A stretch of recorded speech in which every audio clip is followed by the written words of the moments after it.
The Minnesota Senate Committee on Capital Investment will come to order. It's May 8th today. I thought it was the 9th. You sure it's the 8th? Is it the 8th? Oh, days fly or don't fly. It's 8:30 a.m. And welcome everyone. We haven't had a Capital Investment Committee in quite a while, and this will likely be our last one of the year. The plan today is, members, is we have Senator Putnam's bill on rural finance, which doesn't usually come to us, but we're happy to have you here. You want to come up to the table? We'll start with you. Then we have the Mary Murphy Library Construction Naming Grant, which will pass as a standalone bill. Then we have some bills we're going to send to finance as potential vehicle bills. We're going to walk through our modifications, look at the 1.35 spreadsheet, and then we have some policy provisions to review. And hopefully we can get through all that today. We did announce that we weren't going to take testimony, but we do, if we do have time before we have to adjourn, if anyone would like to say a few comments, you're welcome to do that. Or if you have some serious concerns about anything, please raise your hand, and I'm happy to hear from you. We just thought originally we were only going to have an hour. Okay, with that, welcome Senator Putnam, Senate File 1209. Thank you very much, Madam Chair, and members for your attention. We do have a technical... Just a minute, a quorum is established. Okay. Continue. I have a technical amendment that I would like to move, Madam Chair, if we may, that is basically just a correction in math. All right, then who would like to move the amendment? Senator Housley? Senator Housley moves the A1 author's amendment. All those in favor say aye. Aye. Opposed, nay. Motion prevails. All right, continue, Senator Putnam. Thank you very much, Madam Chair. Out of respect for your time constraints today, I'll just be very brief because this is something of which many of us are probably already familiar. This bill authorizes an additional $30 million in bonding for the Rural Finance Authority, which is how farmers get loans. It's an incredibly successful program with a minuscule default rate. And again, it's how farmers get loans, and in a moment like now, it's incredibly important. So, Madam Chair, that's really all I got. Okay, are there any questions? Senator Pratt. Thank you, Madam Chair, and I was just kind of curious, when we give the RFA the authority to bond, and what's the obligation of the state? Because it says there's no general fund impact, but I'm kind of curious, does the state have an implicit responsibility if there's a default? Senator Putnam. Madam Chair, I'm not entirely certain about all the specific intricacies of these bonding opportunities here in the RFA, but I will say that I think the default rate is, there have been, I think, 12 defaults in about 20 years of the program. It's 0.0001% or something like that. So it's an incredibly safe bonding opportunity and loaning opportunity for our farmers. Is there anyone on staff or in the audience who knows more about the Rural Finance Authority that could enlighten us? Thank you. Please come forward and state your name for the record. Good morning, Madam Chair, members. My name is Matt McDevitt. I'm the Ag Finance Supervisor for the Rural Finance Authority. Basically, the way this works is we sell bonds on the open market. So the state uses its bonding authority and excellent credit rating to secure us the lowest rates possible so we can pass those along to farmers. We only buy bonds in the amount that we think the amount of money we need to loan to the farmers, and the farmers pay our loans back with a little bit more interest than what we sold the bonds for. So in theory, it doesn't cost the state any money, maybe even makes a tiny bit. Senator Pratt, any more? Well, thank you, Madam Chair. So back to my question, if we're using the state's bond rating as collateral, or does that then imply that the state has an obligation if there were a default? And Senator Putnam, I spent my career in banking and risk management. I don't care if the glass is half empty or half full. I just worry if it tips over. Sure. Madam Chair, members.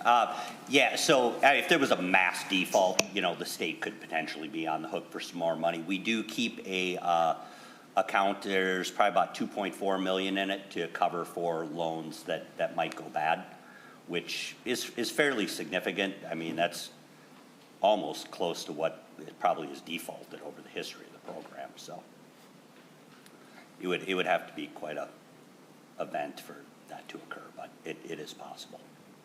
Thank you, Madam Chair. Are there any other questions? Then would someone like to make the motion to send it to Finance? Senator Friends. Senator Friends moves that Senate File 1209 as amended be recommended to pass and sent to the Committee on Finance. All those in favor say aye. Aye. Opposed, nay. Motion prevails. Thank you, Senator Putnam. Okay. Here we go.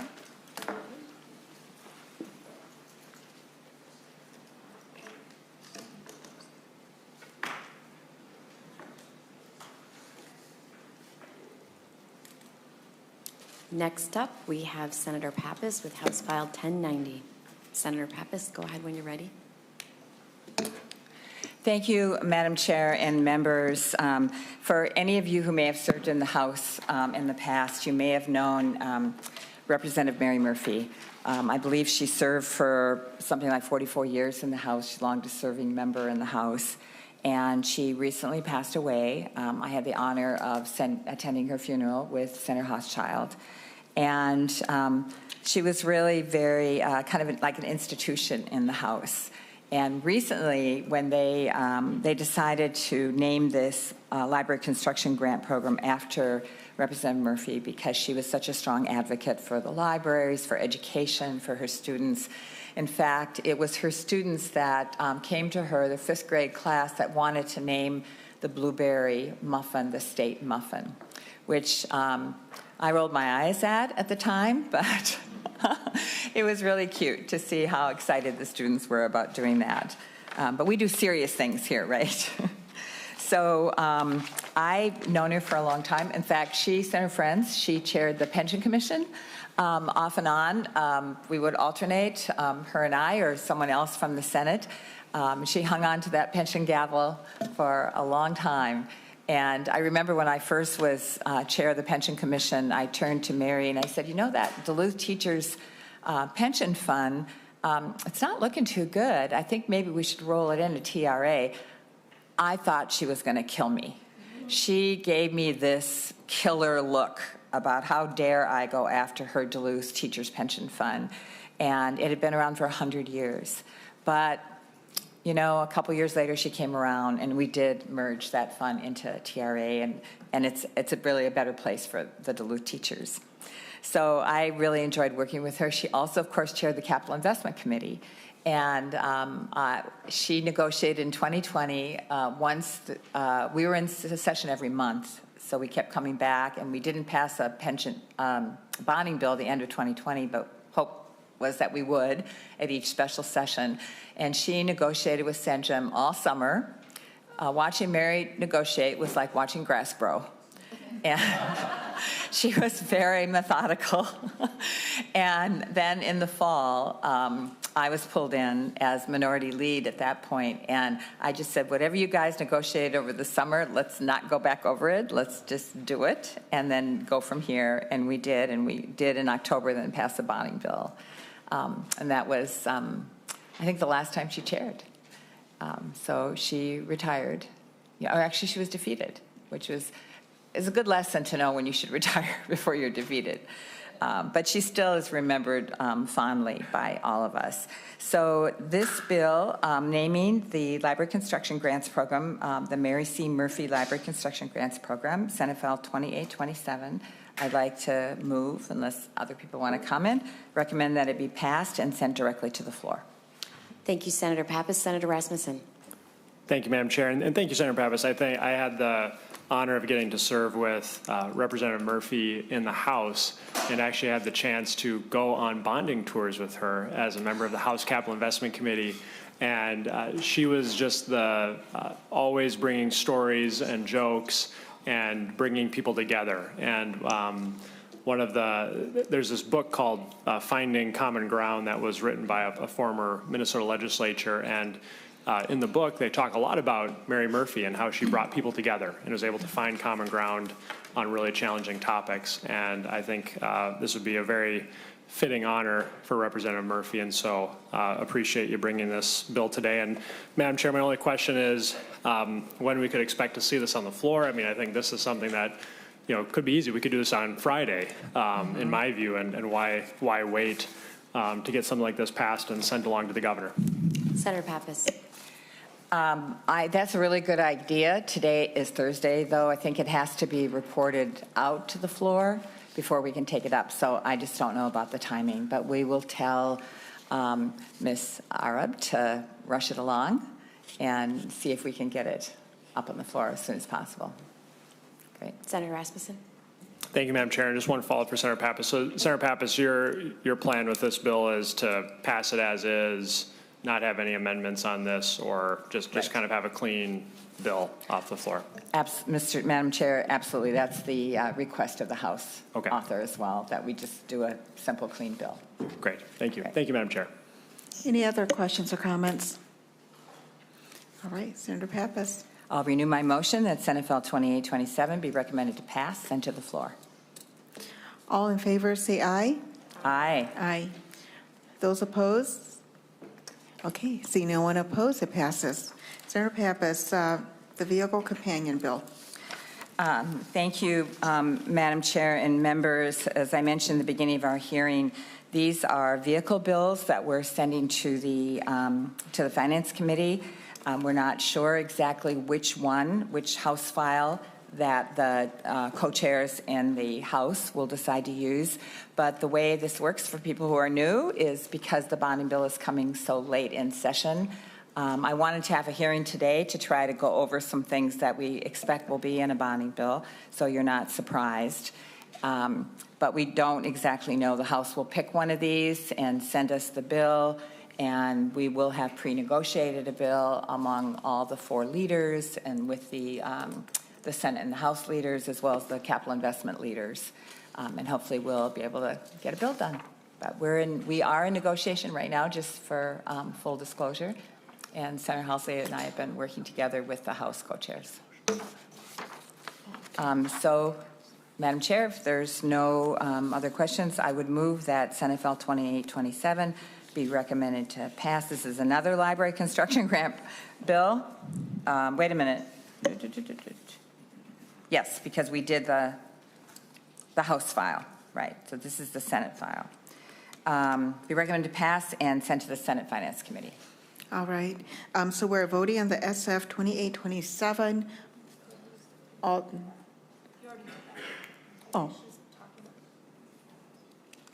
Is that correct, Ms. James?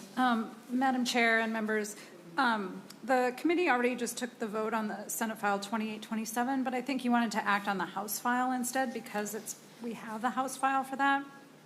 We did pass the House file. Oh, we'll have to read. Did I say the wrong? Oh, I said the wrong motion. Got it. I got it. I'm sorry, I screwed up. So just to back up, the Mary Murphy bill is actually House file 1090. Yeah, we'll redo that vote. Right, so we already did 2827, and that was sent to the floor. So we need to redo that vote. Senator Rasmussen. Thank you, Madam Chair. Having voted on the prevailing side to send Senate File 2827 to general orders, would move that we reconsider that motion. Thank you, Senator Rasmussen. All right, so we have to go back to the House file. We have to take a vote, Madam Chair, on that motion. On that one, okay. Okay, reconsider. SF, was it SF 2827? Reconsider. All those who are in favor say aye. Aye. Those opposed? Okay, it passes. Thank you, Senator Rasmussen. Thank you, Madam Chair. Then I'll make the correct motion, which is to send House File 1090 to the House floor, and that is actually the Mary Murphy bill. All right. Senate floor. What did I say? To pass it to the Senate. To the Senate floor. Did I say the House floor? Is it early or something in the morning here? I can't get it right. Okay, to the the House Senate. file 1090. All in favor, say aye. Aye. Those opposed? Okay, passes. Do we have to redo, do we have to do the 28, 27? So, No. Okay. Madam Chair, let me just ask, so because the 2827 is the companion to 1090, we really shouldn't pass that one then, right? Right, okay, so we should just cross that off the list. So we're only going to do the two. So then the two vehicle companion bills, Madam Chair, I move that Senate File 390 be recommended to pass and sent to the Senate Finance Committee. Any discussion on this? Senator Rasmussen? Thank you, Madam Chair, and thank you, Senator Pappas. And I just wanted, I understand the intent to have a vehicle bill ready to go in case there is an agreement on a bonding bill, but just wanted to get your sense on, will this committee be coming back to hear testimony or to walk through a spreadsheet? Just wanted to, see what the public can expect if there is a deal on bonding. Senator Pappas? Senator Rasmussen, this is, one of these two bills will be the agreed-upon vehicle bill.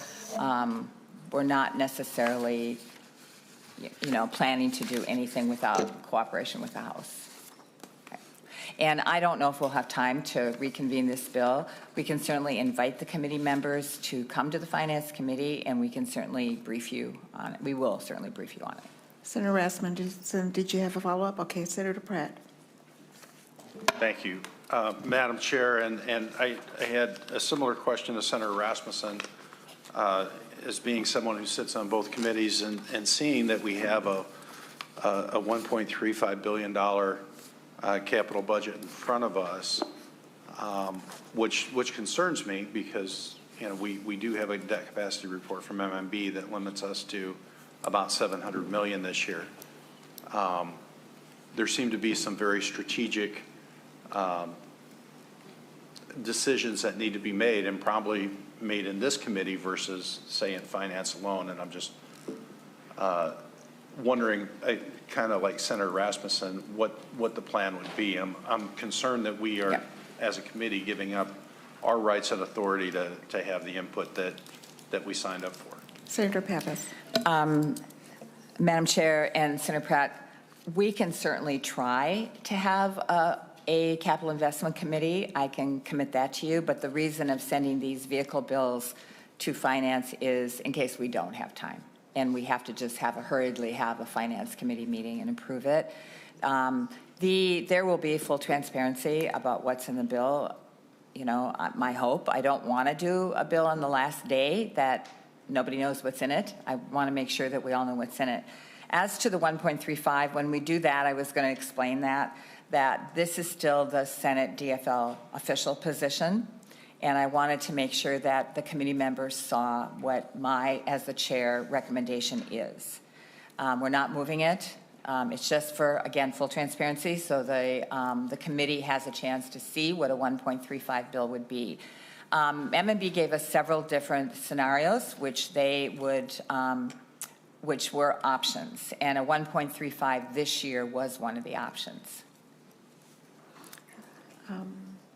I forgot if there was someone over here before. Okay. Senator Friends. Thank you, Madam Chair. Senator Pappas, just want to put on the record my support for what you're saying about the $1.3 billion. We need a Senate position on bonding if we're going to have success to go in and negotiate with the other chamber. Thank you for bringing that forward. What you're saying is here's something that could happen, and I think that leaves our options open. Let's be aware, members, that it's not meant for us to agree all the time with the House. What we want to do is put forth the Senate position, and I'm a strong supporter of Senator Pappas saying, hey, look what this might be like if we did it this year. So thank you for that, Senator. Thank you, Madam Chair. And we can have more to say when we actually have that spreadsheet in front of us. I'm sorry, Madam Chair. When you're a committee chair, you forget to go to the chair. So, Madam Chair, I would just move the Senate File 390 be sent to Finance. Okay, sounds good.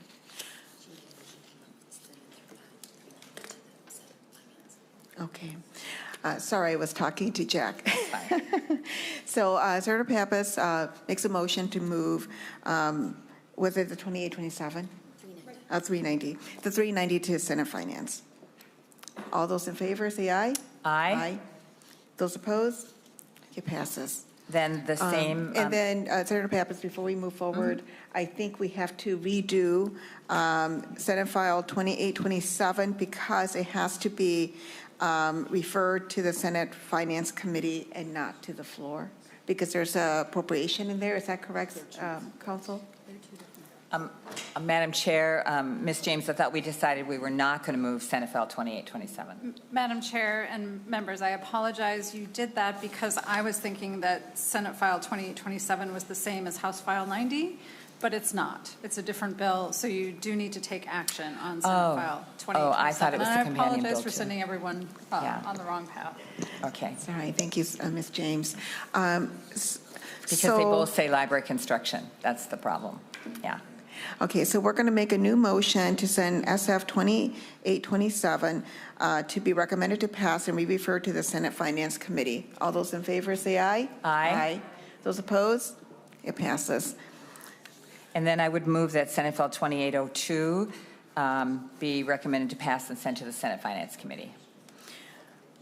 Any discussion before we make that motion? Okay. Seeing none, the motion is to recommend that SF 2802 is passed and be referred to the Senate Finance Committee. All those in favor say aye. Aye. Any opposed? Seeing none, it passes. Okay. Thank you, members.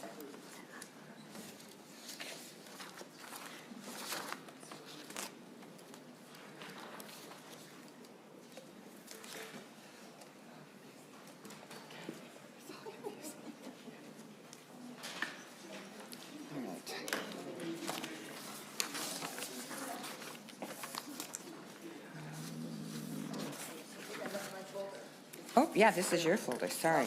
Wait a minute. I think this is some of your stuff, too. Oh. All right. Next on our agenda are the modifications proposals, and I'm going to ask Ms. James. Those are in your packet. I'm going to ask Ms. James to walk us through those. Madam Chair and members, I'm walking through the document that in the right-hand corner says SC 3253-6. These are all appropriation modifications from appropriations enacted in earlier years. Unless specified, they're all appropriations that were from the general fund and were enacted in 2023. There are a few exceptions to that, but that's most of them. First item is the Chisago County U.S. Highway 8 GEO bond appropriation. So this extends the availability of the appropriation until December 31st, 2029. And that was enacted in 2020. The second item on page 2 is a provision for the White Bear Lakes Lake Links Trail. It allows the appropriation to go out in more than one grant and allows the city of Delwood to use money left over after completing the listed items on additional segments of the trail. Section 3 on page 4 is, it's labeled Section 3 Metropolitan Council. It's really a Minneapolis Park and Recreation Board project, and it extends the appropriation availability until December 31st, 2026. Section 4 is a provision that we've included that is in the House State Government Bill. This extends an appropriation and changes and extends the due date for a study relating to the St. Anthony Falls geophysics and hazards of the cutoff wall below St. Anthony Falls. Section 5 on page 5 is relating to the sustainable building guidelines. This is an appropriation that funded development or changes to the guidelines, and then this change in this section allows use of leftover money to implement those recommendations. Section 6 on page 6 is for the Amateur Sports Commission. This is a Senator Dibble initiative to try to get the money that was appropriated in 2023 for skate parks to actually go out in grants. It was initially a program established under the Amateur Sports Commission, but there was trouble or delays in getting grants to actually go out. So this is his approach to solving that problem.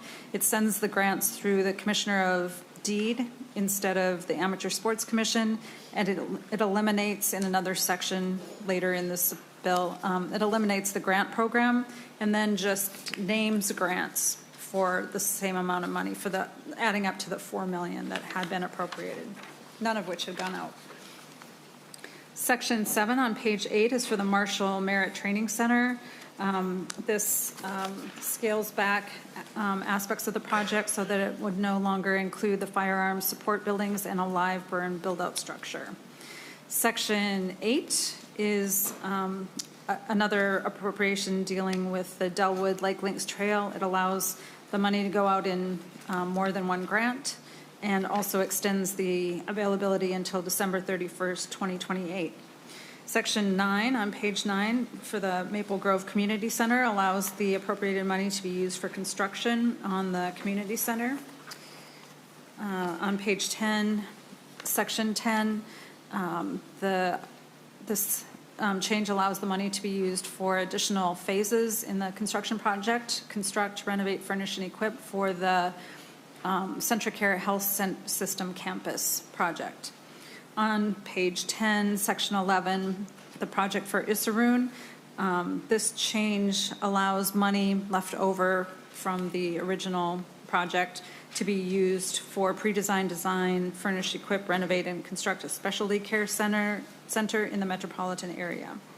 Section 12 on page 10 for Open Arms modifies the description of the project to add HVAC improvements for the Nutritional Counseling Center building in Minneapolis.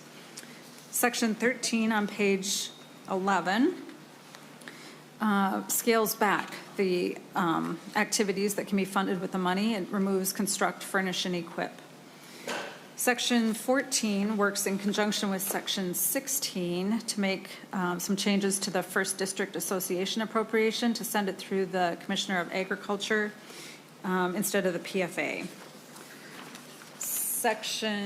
So the Section 14 is really just the section header. For the PFA, it just is a conforming change to go with Section 16. Section 15 on page 12 is for the Bram Clean Water Infrastructure Project. It eliminates water well replacement as one of the allowed uses of the money. Section 16 on page 12 is that First District Association change that I just described to send the grant through the Commissioner of Agriculture. Section 17 on page 12 is for the Western Lakes Superior Sanitary District Clarifiers Project. It extends the appropriation until December 31st, 2029. And I will note that the appropriation was actually from the general fund, and so we need to change that language a little bit to reflect that. Section 18 on page 13 is for the Heartland State Trail Project. This allows any unspent portion of the money to be used on a different segment of that trail. Page 14, section 19 is the Savage Project. It extends the availability of the appropriation until December 31st, 2029. It also eliminates a part of the description that describes the actual feet that are part of the project, the 600 feet. On page 14, section 20, this is a change to an appropriation for the Rochester Community Technical College, and it allows the money to be used to replace a portion of a roof at the Heinz Center. On page 15, section 21, this is section 21, 22, and paragraph A of section 23 all relate to an appropriation from 2023 that was for capital area grants. The appropriation in 2023 is canceled in the repealer on line 15.26. The original language appropriated $5 million for grants, and the appropriation was not available until a task force had completed work to determine how that money should best be spent. The task force has now completed its work, and one of the things that's happening here is that the original appropriation was transferred from the general fund to a special account, and then that money from the account was appropriated for these grants. That this eliminates that transfer and sends the money back to the general fund, that's in section 22, and then reappropriates it in section 21. So the three sections together are revenue neutral. And then the second paragraph of paragraph B is the skate park grants, competitive grants program repealer.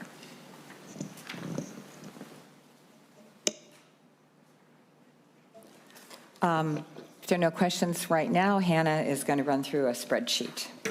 Madam Chair and members, the spreadsheet in your packet for this document is titled 2025 Capital Budget with on the top right corner modifications for this bill number. And this is a fairly new practice for to adhere to budget rules.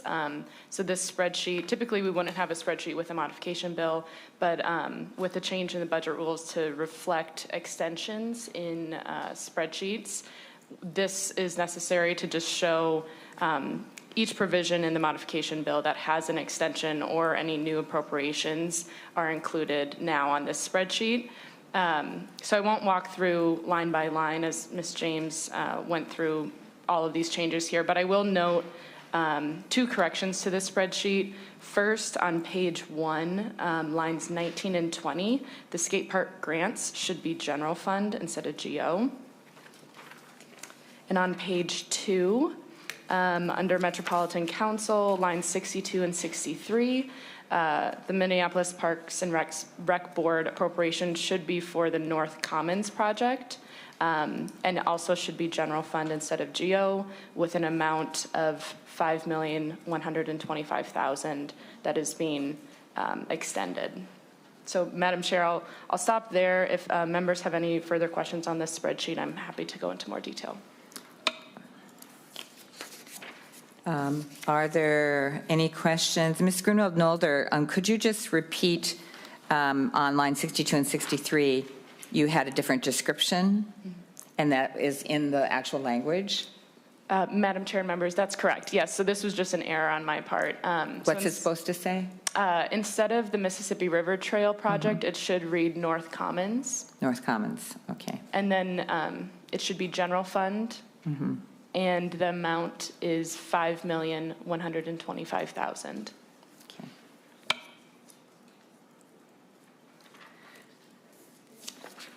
Any questions on the modifications? We did not invite the senators who aren't on this committee to come and talk about their modifications because it seemed kind of a minor issue. Plus, I forgot. Senator Rasmussen. Thank you, Madam Chair. Just wondering if Ms. James what's the net change in appropriations in these modifications? Ms. Grunwald-Nolder. Madam Chair, member Senator Rasmussen, the net change is 0 for any GO impact and then 0 for general fund. So there are new appropriations totaling to $5 million for the project that Ms. James talked about, the Capital Vitality project. So there's new appropriations for that, but it's accompanied with a cancellation in the bill language, so it nets out to 0. Senator Rasmussen. Thank you, Madam Chair. And I know in years past, we sometimes have had a separate corrections bill for capital investment. Is that anything you've considered, or is your intention to kind of hold these back for a potentially a bigger bill?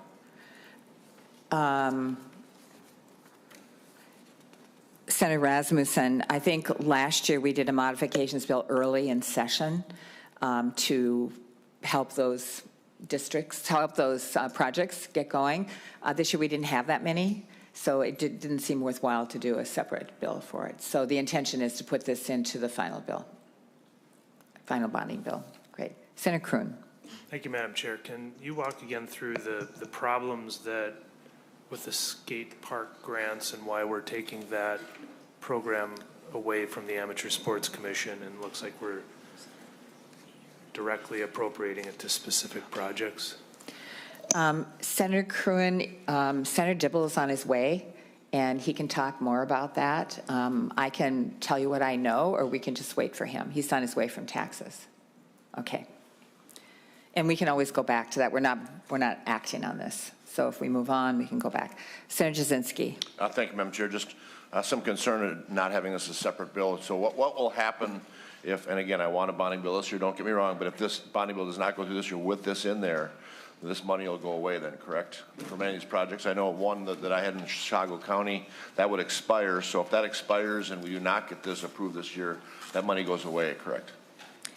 Senator, Ms. James. Madam Chair and Senator Jasinski, yes, any project that would have appeared on the cancellation report for January would cancel in July if it's not extended.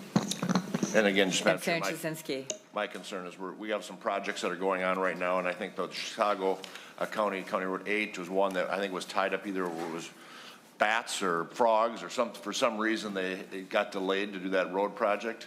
And now, without passing this as a standalone, we're going to, have the potential to lose that money. So Yeah. my preference would be try to do this as a standalone and get this through and let these projects go through and finish up what needs to be done. Thank you.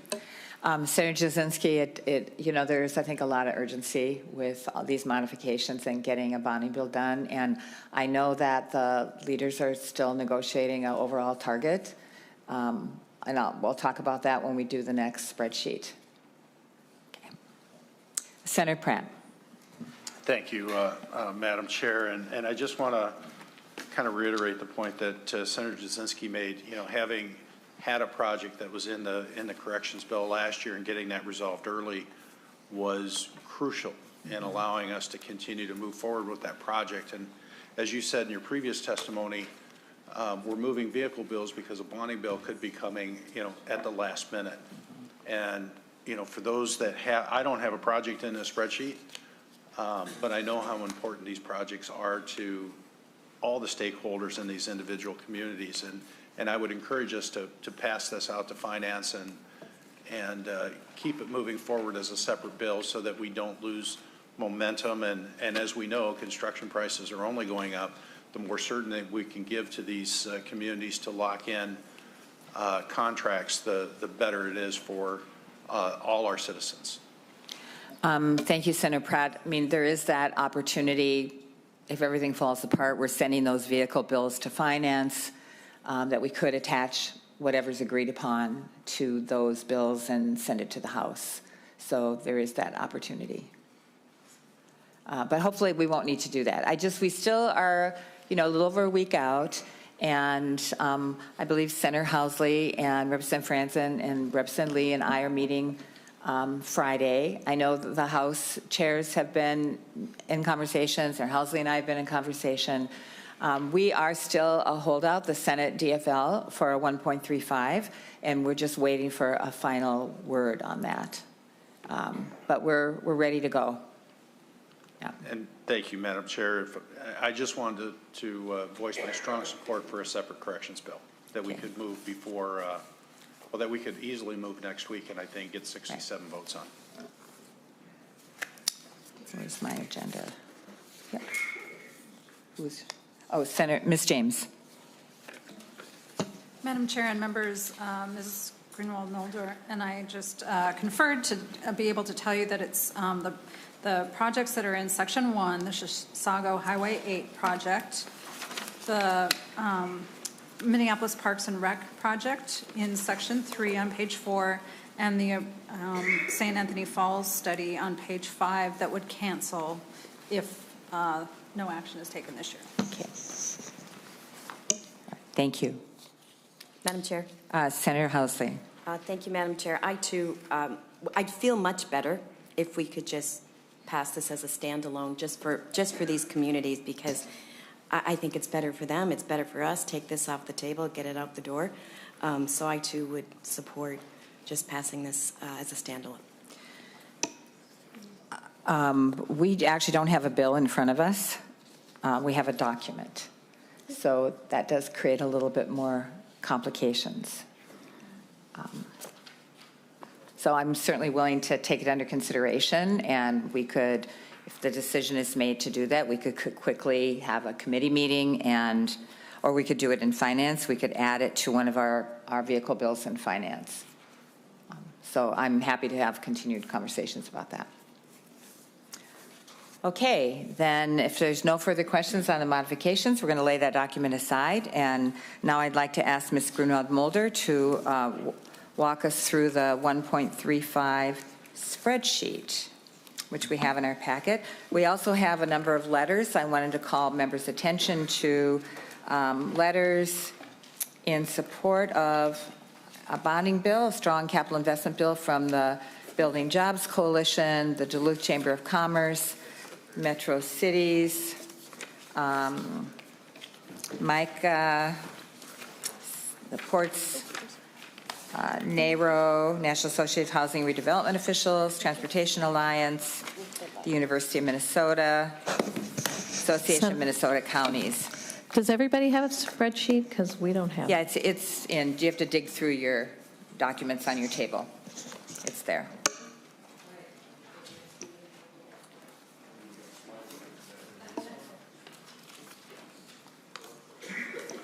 All right. Everyone has found it. Did you find it? It's below the letters. Okay. There we go.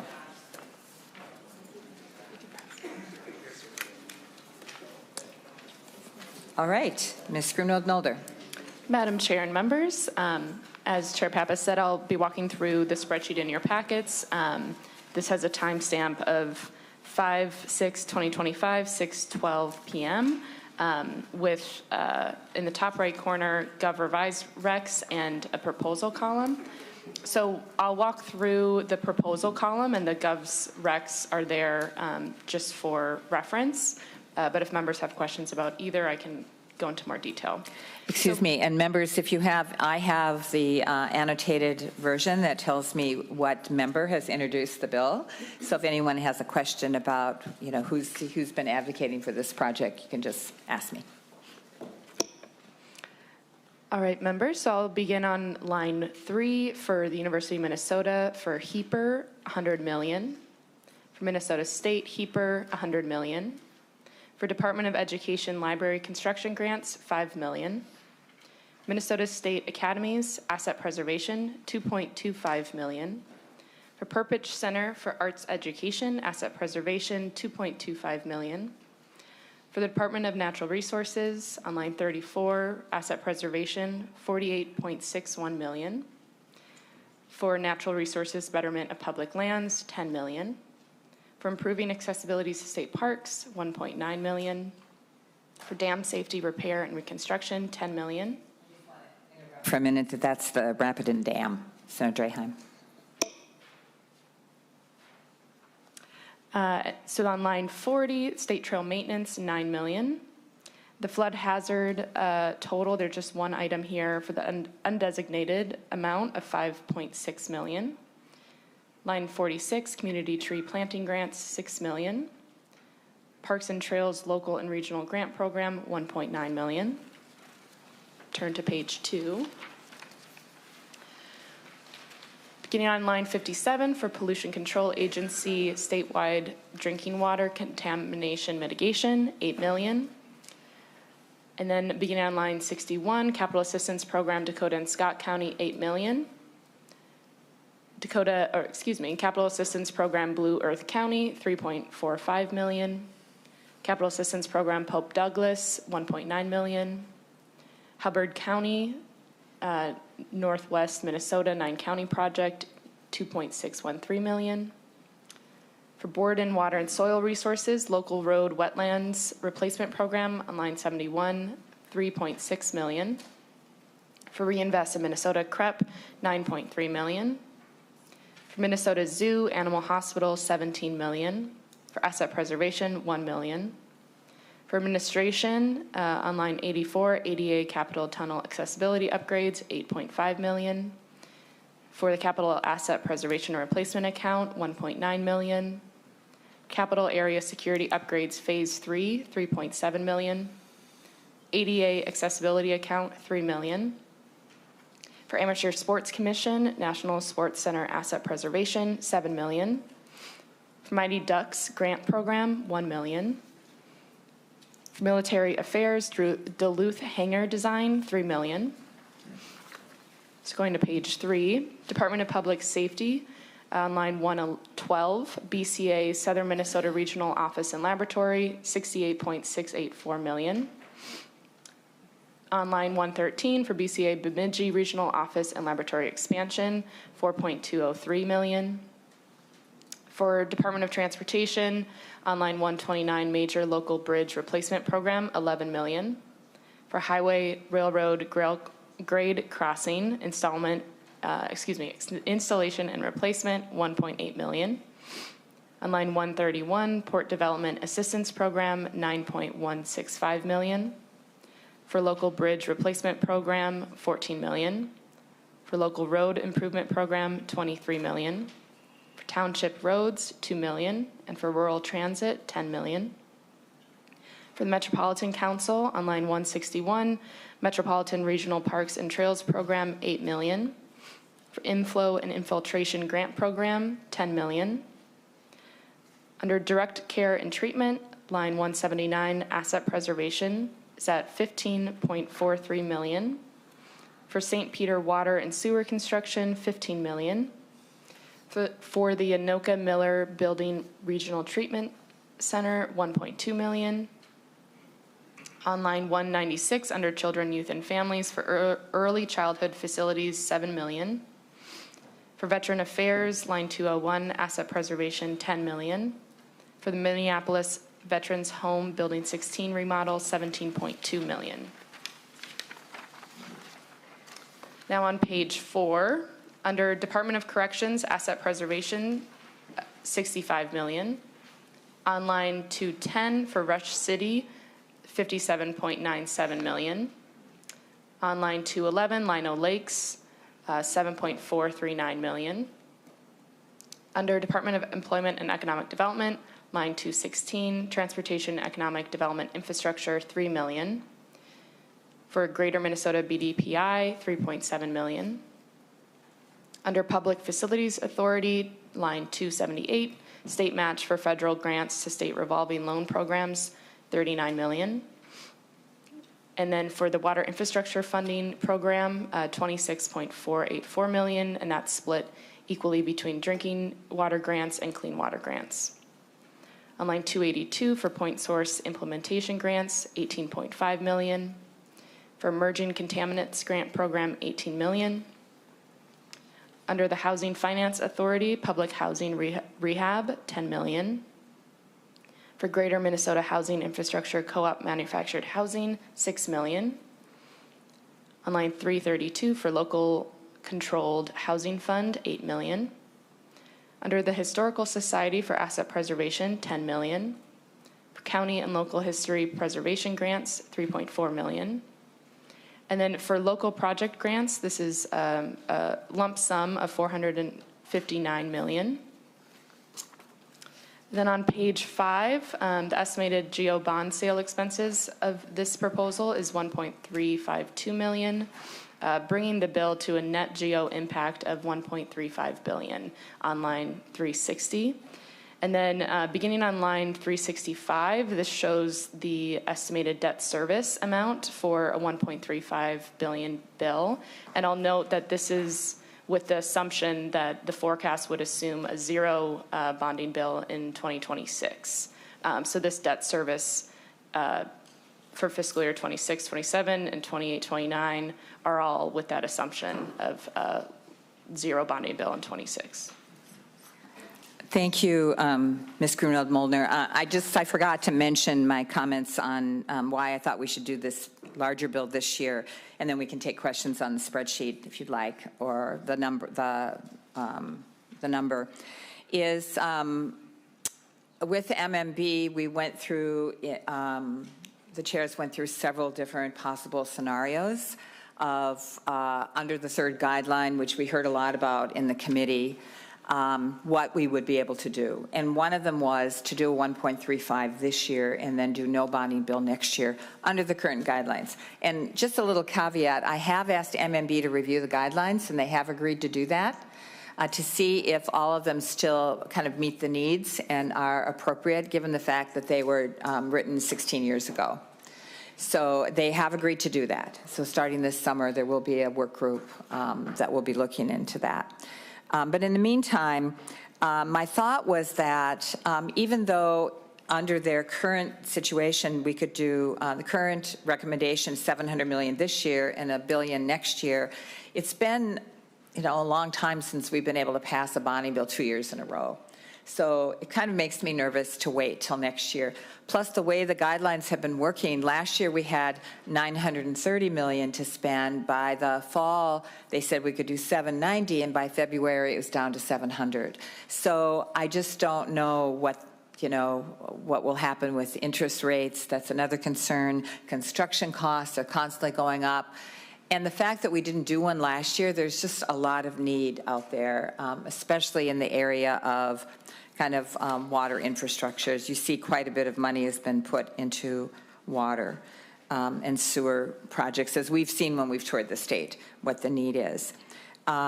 So I think for those reasons, that's why I've been kind of pushing to do this higher bill. It's all GO, and the only time you're seeing what look like earmarks is just for your information with the capital assistance program. If we give them $23 million, these are the top priority projects.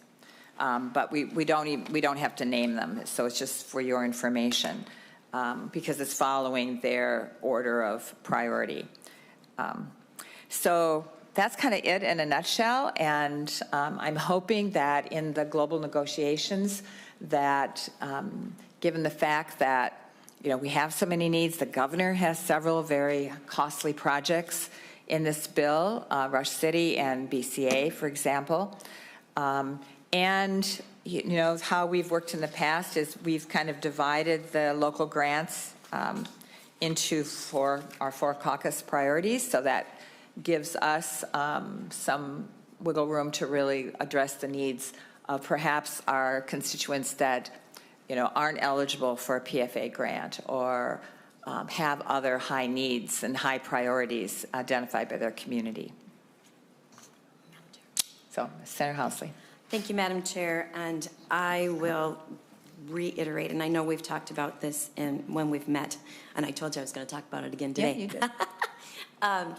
Our position, and I know Senator Frantz, you said we need a Senate position, but there's also Senate Republicans, and our position is still a $700 million bill, and keeping that billion for next year. In talking with our members, again, keeping it to the necessities and roads and bridges and clean water. We would prefer, especially the governor, and he said so publicly, he's supporting a $700 million bill. The House, $700 million, and Senate Republicans, in talking with all of our members, are at a $700 million bill. So I just wanted to go on the record. Thank you, Madam Chair. I guess the Senate DFL is just the most enlightened among the group.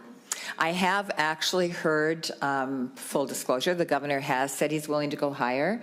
Also, I believe Senator Johnson has expressed interest in going higher. So sometimes around here when things happen, if there is a 1.35 out there and a 700, there might be a nice middle ground where we could compromise and do both. We could do a $1 billion bill this year and still be able to do a $500 million bill next year. I have to say, I doubt we'd do a bonding bill 2 years in a row. And other comments from the committee. Senator Jasinski. Thank you, Madam Chair. Just a question, maybe I didn't hear you, that on line 345 with the local government projects, typically we've had those names so we know what's in there and what's not. So to us to go up $459 million and not know what those projects are, we have a lot of local projects out there. I have, some clean water, some wastewater, some issues like that, as many members do. Trying to pass a bill and not knowing what that 459 is going to include is going to be difficult for me. So what's your thoughts on the 459 million not being named? Senator Jasinski, we're not going to pass a bill. You know, this, I just wanted the public to see what a 1.35 and the members to see what a 1.35 would look like.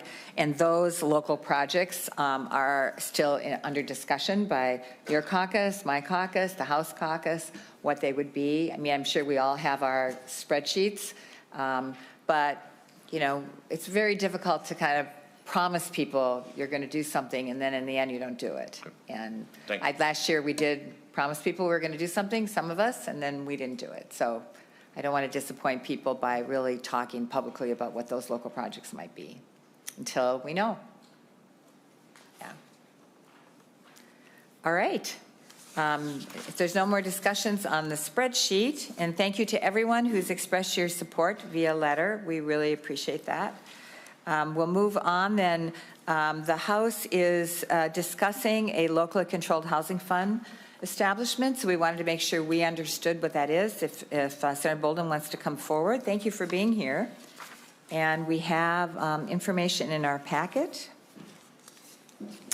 We have the House file, and I think Senator Boldon is just do you have a Senate file on this, Senator Boldon? Thank you, Madam Chair. I dropped the Senate file yesterday. Oh, so we should have it today. Great. But in other words, we do have the House language before us. Senator Boldon. Thank you, Madam Chair and members. I am grateful to be before you to be able to talk about this. Through this session and in previous years, we have had much discussion about our housing crisis across the state. And in past years, specifically in 2023, we made very strong investments into housing.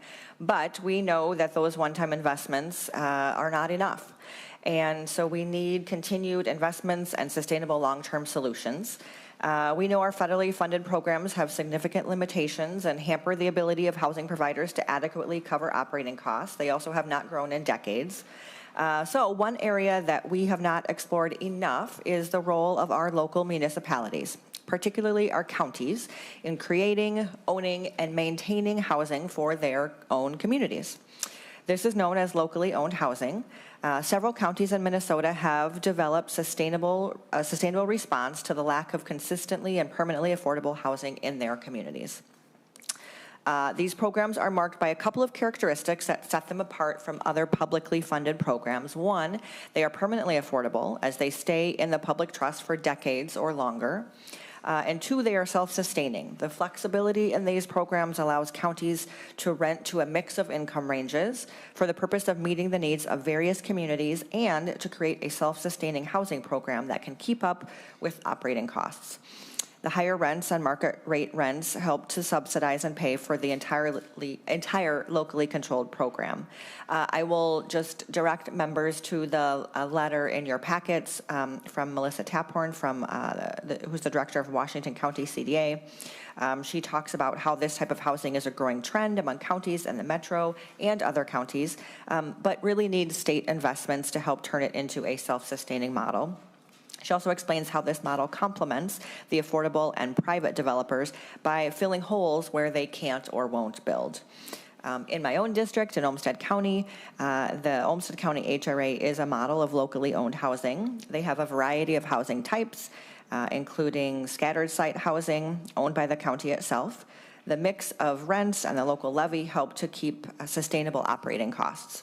Last year, they decided to stop contracting with outside management companies and have brought the management of properties in-house. This not only helps with costs, but it aligns with the values of the HRA with the delivery of housing. I also know that Olmsted County prides itself on being a responsive and responsible landlord. Consistent funding, however, could turn the program fully self-sustaining and free up the levy for other affordable housing needs. So both Olmsted and Washington and other counties across the entire state could be doing so much more with this model if they had access to capital. So I'm grateful for you all to be considering this. Thank you. And Senator Boldon, this has been reviewed by the Housing Committee? That is correct, Madam Chair. This is a bill that I have carried for a couple of years and was heard in the Housing Committee as well. Okay. Are there any questions from members of the committee? Great. Well, we wanted to let the committee know that this is under consideration, this proposal. And if there's no questions, thank you very much, Senator Boldon. Thank you.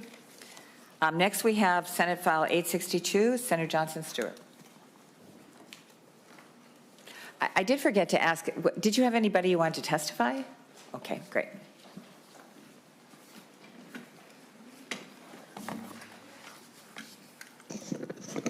Thank you. Senator Johnson Stewart. Thank you, Madam Chair and committee members. I'm pleased to have an opportunity to talk to you today about Senate File 862. This mainly deals with the public, well, it covers a couple changes and appropriations mainly directed at the Public Facilities Authority, or PFA. The PFA is an extremely important tool for local governments and agencies to access funding for local wastewater and drinking water projects. And that's extremely important. You all know I'm an advocate for increased bonding, and I appreciate that this Senate file has increased some of the limits and the caps on funding opportunities. Senator Johnson Stewart, did you want to put your A1 author's amendment on the bill? Oh, I am so sorry. Yes, I offer the A1. All those in favor of the A1 say aye. Opposed, nay. Motion prevails. Proceed. Thank you. I'm so grateful that you reminded me to do that, so thank you. So basically, this bill appropriates $299 million to a variety of programs. It increases, one thing I wanted to say on the brief you have in front of you, Section 1 says that it increases the cap from 5,000 to 10,000. Of course, that should be 5 million to 10 million. So make a note there. It increases the grant caps for both water, drinking water and wastewater. And in the interest of time, I'll just go over this briefly. So getting back to my notes here, it also creates a new program to address something called emerging contaminants in our drinking water. So again, Section 1 and 2 of the bill increase the caps for two important funding resources through the PFA for Water Infrastructure Fund, we often call that WIF, or for the Point Source Implementation Grant Program, we often call that PSIG. It increases the grant amounts from 5 million to 10 million. It also, it's important to note that these have not been increased since 2017. Section 2 addresses other growing problems with emerging contaminants. Emerging contaminants are the things we're hearing about in the news, like PFAS or manganese. Manganese is becoming a serious problem. And so that makes a change there. And then finally, at the suggestion of the Minnesota Department of Health, it also increases the cap for two uses of the drinking water revolving loan funds. First, the cap for principal forgiveness to non-municipal community public water systems would increase to $250,000. And then second, increasing the cap for principal forgiveness for emergent contaminants as well. So I'm going through that kind of quickly, but this is a really important Senate file, and I appreciate the opportunity to be in front of you today. Senator Johnson Stewart, would communities like Hastings be eligible under the Emerging Contaminants Grant? I believe yes.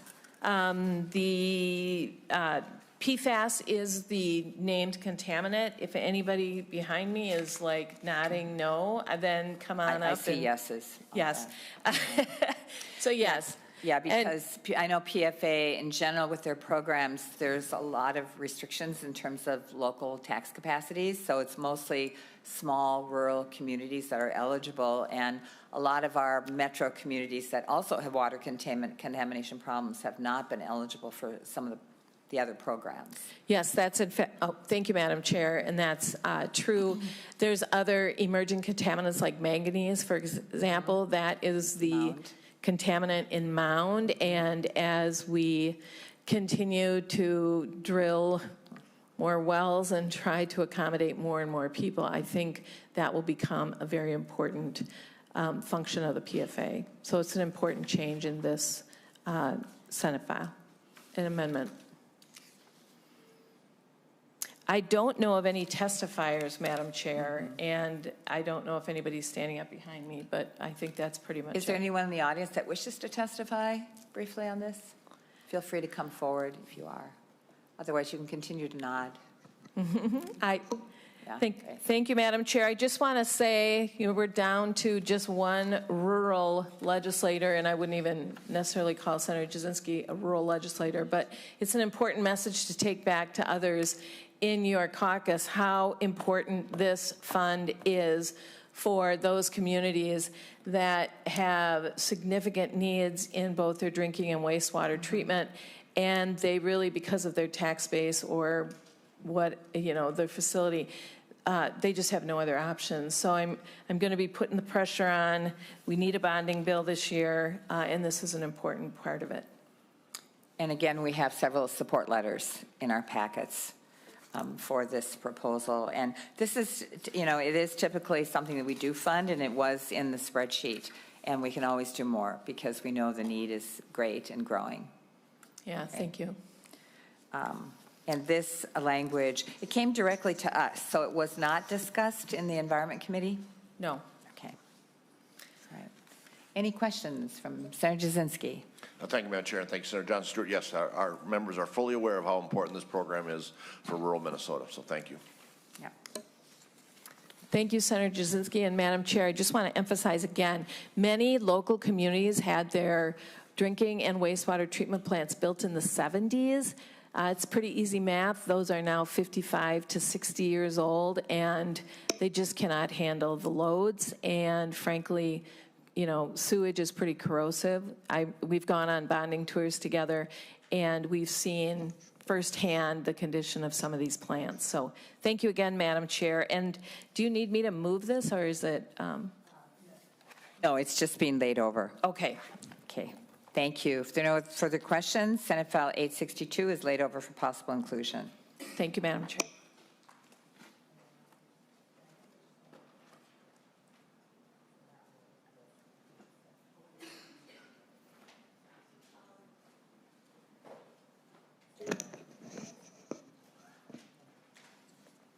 Madam Chair, was it supposed to be as amended? It's just laid over, you're right, as amended. Okay, thank you. It's fine. Next, we have, I believe, the governor's policy provisions. Ms. James in Senate File 3056, Article 2 and 3.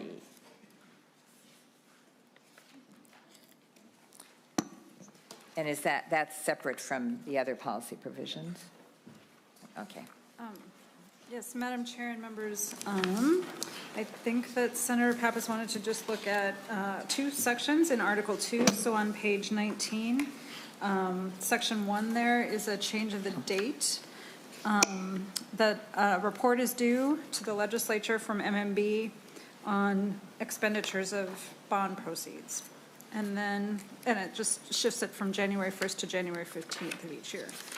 And then on page 30, section 13, makes some changes to an existing law about funding for legislative facilities. And I really do not have significant background on this or and don't have a description for this prepared.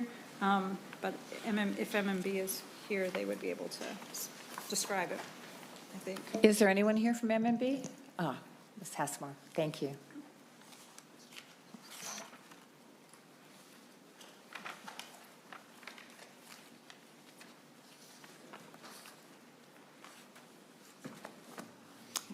Thank you. Section 21. What can you tell us about that? Great. Good morning, Madam Chair and members of the committee. For the record, I'm Jennifer Hassmer, Assistant Commissioner for Debt Management at Minnesota Management and Budget. So the proposal that the governor put forward as a policy change in his capital budget recommendations this year would be adding language to a law that was passed in 2013 that actually financed the building we're sitting in today. So the state issued certificates of participation to build the Senate office building in 2014. And as is standard for our debt finance facilities and bonds, we have an opportunity at the year 10 to refinance that debt and realize some interest rate savings for the state. What we realized when we were looking at the 2013 session law is that the original language did not give MMB authority to refinance that debt. So this proposal is simply adding some language to the original session law that has all of the standard language that is typically in all of the different debt authorizations that currently exist in statute, and would add the policy language that would give MMB the ability to refinance the Senate building debt for some interest rate savings based on market conditions. I'm happy to take any other questions on this. Senator Housley. Thank you, Madam Chair. Thank you, Assistant Commissioner Hassemer. What do you think that savings could possibly be? Ms. Hassemer. Madam Chair, Senator Housley, it's a great question. Of course, my caveat is it always depends on the market conditions at the time that we would seek to refinance the debt. We did take a look at it at the beginning of May, and based on current interest rate market conditions, we're thinking there could be some savings in the range of $5 or $6 million that we could realize. That would not be the annual savings. Annual savings would be about $400,000 to $500,000. Not huge. Thank you, Madam Chair, and thank you, Assistant Commissioner. Okay, thank you very much. Senator Pratt. Thank you, Madam Chair. And just to follow up on that question, can you tell me when the maturity on those certificates of participation are, and would we be able to realize those savings without changing the ultimate maturity date? Ms. Hassemer. Madam Chair, Senator Pratt, I do not have with me the exact final maturity date. I know we sold them in 2014, and I'll have to confirm if it was 20 years or 25 years, but I can get that information back to you. But if we keep the same maturity structure, yes, we will still realize those savings, those annual savings. Thank you. Okay, thank you very much. So those are just two policy issues that are under consideration from the governor's proposal. And Ms. James, we have some other policy issues from the previous biennium. Madam Chair and members, the document that you have labeled SC 3262-1 is the document that I'll walk through. And as Senator Pappas noted, these are all provisions that were included in bonding bills that didn't quite make it over the finish line, or the cash bill probably, from last year. Section 1 on page 1 requires local governments that are requesting funding for a project to include some additional information. And this is a changed version from what was in the bills last year. This changed version that you see here requires a political subdivision to identify whether they have a plan for maintenance and preservation of a project, including some specific topics. Section 2 on page 7 makes grants to nonprofit organizations for capital projects subject to the limit that the state's share of the project not exceed 50% of the total cost. It also defines the types of state funding that count toward the state share for purposes of that section. Section 3 on page 3 is a proposal that the committee considered last year that requires recipients of grants of money for capital projects to provide a notice on the property stating that the project was funded with state taxes collected statewide. And then there are specifics about the content of the notice, how the notice works for water infrastructure projects and for performance venues. It also requires the Commissioner of M&B to develop a logo for use on signs, and then also to develop a sign template. Section 4 is an accessibility account establishment. It establishes an account for state bond proceeds. It appropriates the money from the account to the Commissioner of Administration for expenditures for accessibility improvements to capital assets owned by the state. So agencies would apply for to have a project funded under this program. Section 5 on page 4 is a new community tree planting grant program, a competitive grant program that would be administered by the Commissioner of Natural Resources. And this program would make grants to cities, counties, townships, tribal governments, park and recreation boards in cities of the first class, and owners of private property for removing and planting shade trees on public or tribal land for environmental benefits, to replace trees lost to forest, pest, disease, or storms, and establishes a more diverse community forest that's better able to withstand disease and forest pests. It specifies criteria for prioritization of grant applicants, and it limits the use of the bond proceeds to projects that are owned by public entities. Section 6 on page 6 modifies an existing grant program to provide money to construct or rehabilitate facilities for early childhood programs, crisis nurseries, or parenting time centers. It expands the list of entities that are eligible for these grants to include nonprofits, Indian tribal governments, private child care providers that are licensed as a child care center, or to provide in-home family care. It specifies that the grants that are funded with GO proceeds are limited to public entities, and it lowers the non-state match requirement from 50% to 25% for these grants. And then section 7 on page 6 is increases the cap on the aggregate sum of total bonded indebtedness that is allowed for debt authorized by the State Armory Building Commission for constructing and equipping new armories.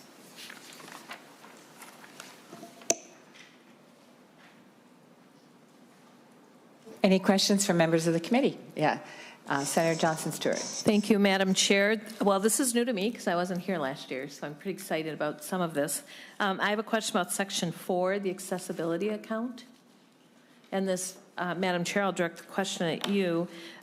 So on the third line of the brief, it says, this is for accessibility improvements to capital assets owned by the state, not including University of Minnesota. So just briefly, what was your intent with that? Like, what are you envisioning for this fund? Is it for public buildings and facilities mostly? I see Jack nodding. Yes, Senator Johnson Stewart, this actually wasn't my proposal. It came, I can't remember who it came from, but it is assuming public buildings in the Capitol complex or anywhere that the government owns buildings throughout the state. It was, say it again. Oh, yeah. State-owned buildings. State-owned buildings. Okay. And Madam Chair, I can't. Oh, I just want to offer that I think this is a really great collection of initiatives. I love that whoever put this together is acknowledging how important it is that the public see that these projects are funded with state dollars. I think that's just really fantastic. And I love the idea of putting that message on our water bills. So hats off. I don't know who put this together, but I'm guessing it was all of you colleagues. And I just really think it's great. So thank you. It's really similar to what we do, I think, with legacy. Senator Pond. Thank you, Chair. So I have a big issue with the funding on 2.12 and the language in here regarding nonprofits, requiring that nonprofits must have 50% or that they can only be funded 50% of the project is really hard, especially for smaller nonprofits. I know we've had this discussion before, or at least as a caucus and among members, is that there are smaller nonprofits, especially nonprofits that are led by communities of color, are going to find it harder to be able to raise 50% match. And sometimes those projects are very important, but again, there are smaller nonprofits that don't have that kind of capacity. I'm not against a percentage. I'm against 50%, which is much harder. That means that predominantly it's going to be our historical organizations that are big, that's been around for a very long time. And they're the ones who's going to be able to access these dollars, not the smaller nonprofits that wouldn't have this capacity. So I look forward to more discussion on this piece, but if this is included in the final bill, I cannot support it. Thank you. Senator Pa, we have to kind of be careful when we talk about things we can't support. The rationale of bonding is very difficult, very different from if you're getting like a grant for a program. It carries a lot of obligations and a lot of requirements by MMB, and depending if it's going through deed or wherever, and it can be onerous. And for a really small nonprofit that doesn't have full-time staff or enough full-time staff, it can be overwhelming. So this would, a lot of nonprofits do have the capacity to raise grant dollars. If they can raise the grant dollars or do a local fund drive, they would be eligible. But we're really talking about projects that are in the millions of dollars, not, not 50,000 or something. So I think that we've really learned, and I know that there are some nonprofits that we likely funded in 23 that are still struggling to raise the money, but it's important that they demonstrate that they have that kind of capacity, they have the community support in the bonding area.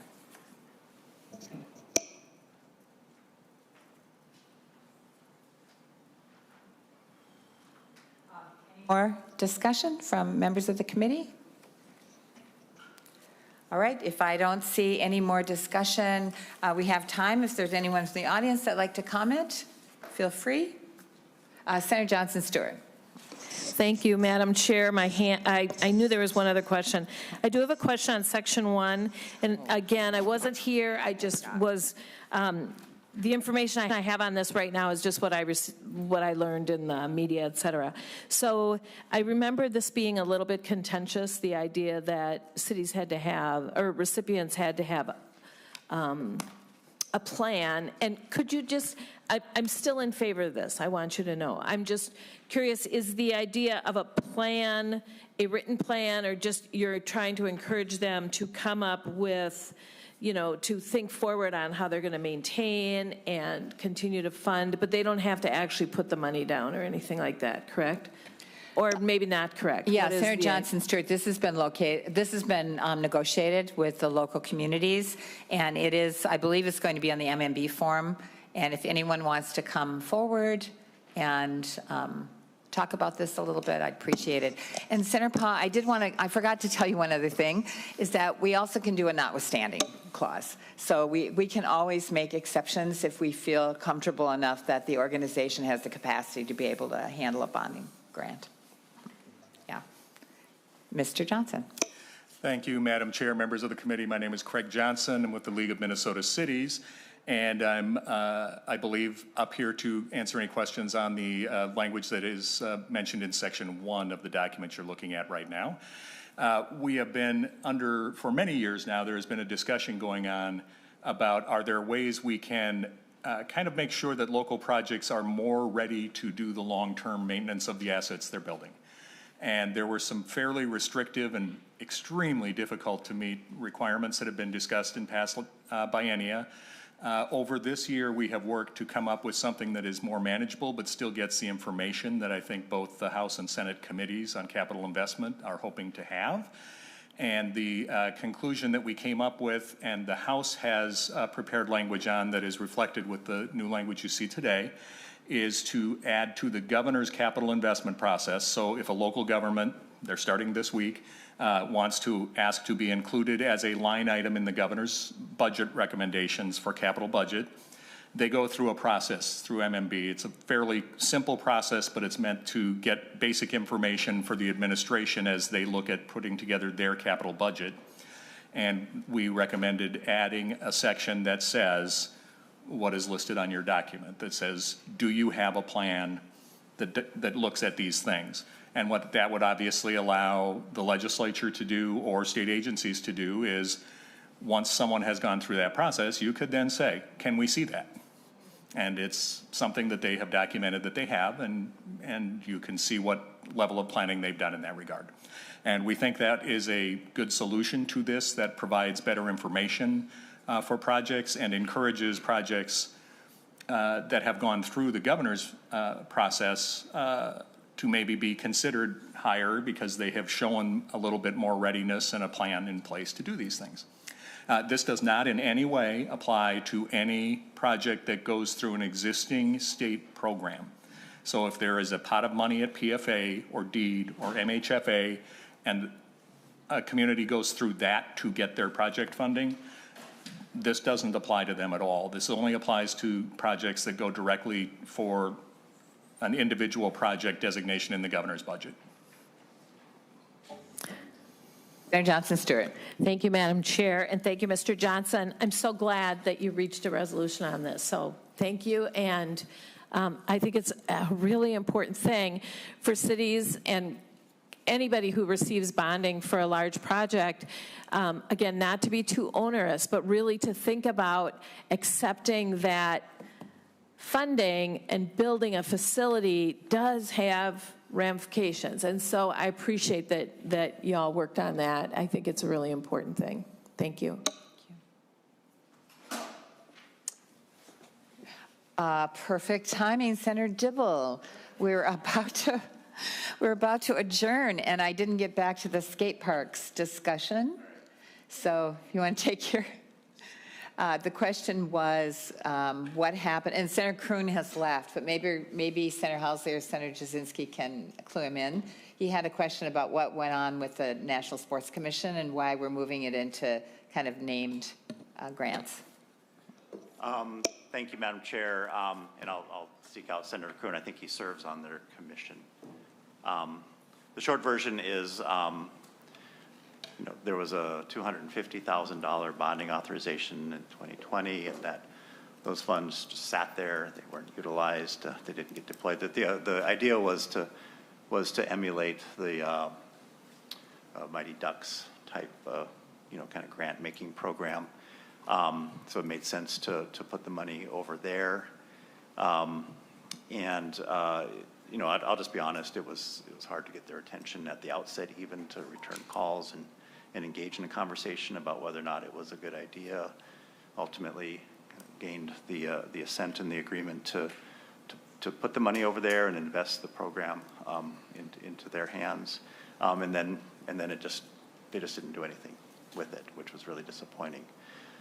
So fast forward to then the $4 million cash appropriation that we made, and hope springs eternal, and we kind of kept it there. I thought with new energy and again it just the commission just didn't respond. So then the idea became to find a different state agency to handle the competitive grant-making program. And that, as members might know, sometimes becomes a bit of a struggle. So the response we got back from the couple of agencies that we had suggested was, oh, well, we're going to have to take on 2-3 FTEs and, spend a whole year ramping up, and we need all this overhead, and it just was, for a grant program that may or may not continue on into the future, it seemed like a lot. And now we're how many years into trying to launch this initiative, 4 or 5 years later, and one tiny little grant that didn't even really fit the original spirit of the initiative has been made. But there had been a lot of interest, and of course we're familiar with the kind of the statewide community-based organization that works with all these communities, helping them do the community participation, conceive of and build skate parks to an excellent standard, et cetera. And so they assisted in getting, and if members are interested, all of the communities out there who are in an active planning phase is reflected in these allocations. They responded to a fairly vigorous and intensive inquiry about the planning, whether the stage, the local match, the community engagement, the project shovel readiness, et cetera. So all of these proposals have responded to that. Do you have your mic on? I do. Oh, okay. I'm Just a little closer. Very, We're having a very hard time hearing you. taciturn, quiet Swedish guy here. Not an Italian. I do express with my hands a lot. So that's where we're at. So all of these, and if members, I didn't make duplicates, but I have all of the submittals, project submittals, with all of those responses to a fairly lengthy set of questions that we posed to them. So they're all pretty much shovel ready. They have matching dollars. They're part of their formalized parks master planning programs. They're engaging with their community and young people, and they're planning to build skate parks that are an excellent standard. So since Senator Kroon had to leave, I would just suggest that you kind of have a conversation with him. I will. All right, thanks. Anything else to come before the committee? I just wanted to thank everyone for, we hadn't met for a while, but I certainly want to thank our ranking member, Karen Housley, our vice chair, and all the members, and our committee staff, Jack Fisher, Mariam Arab, our council, Stephanie James and Hannah Grunwald Mulder, our research people, Damian Moore, and Liv Kloster. I don't think I've met her. That's nice. Great, you've got somebody assigned. Oh, hi. Great. And of course, our committee pages, Betsy Rosemark, William Battle, and Perrin King. And thank you for coming here early this morning and get everything set up for us. And with that, thank you all members.